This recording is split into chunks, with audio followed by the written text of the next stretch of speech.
కాబట్టి యేసు ప్రభువును నమ్మిన వాడు ఒకవేళ బలవంతం పెట్టి బైబిల్ వాళ్ళు ఆపేసిన వేదం ఆ రెఫరెన్స్ వరకు ప్రింట్ వేసుకుని కూడా తిరిగి సువార్త చెప్తాను నేను. దేవునికి స్తోత్రం కలుగునుగా. అంతే, సువార్త మాత్రం ఆగే ప్రసక్తి లేదు. చూస్తే పైన వేదం అంటే ఉంటుంది.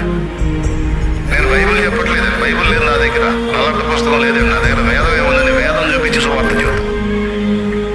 దాన్ని కూడా ఆపుతాడు, అది కూడా తీసుకొని తిరగొద్దాడు. ప్రశ్నిస్తాను, ఎక్కడమైన అగ్గినే బరువు, దేవతలు మొక్కిన అగ్గినే బరువు. అసావేదంలో ఈ లక్షణాలన్నీ ఎవరిలో నెరవేరినాయి కొంచెం ఆలోచించుకోండి.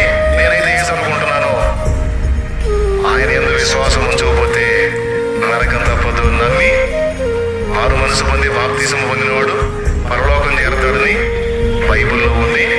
వేదం కూడా ఆయనే పరమాత్మ, అందరూ ఆయనకి సాగిలపడాలని ఉంది.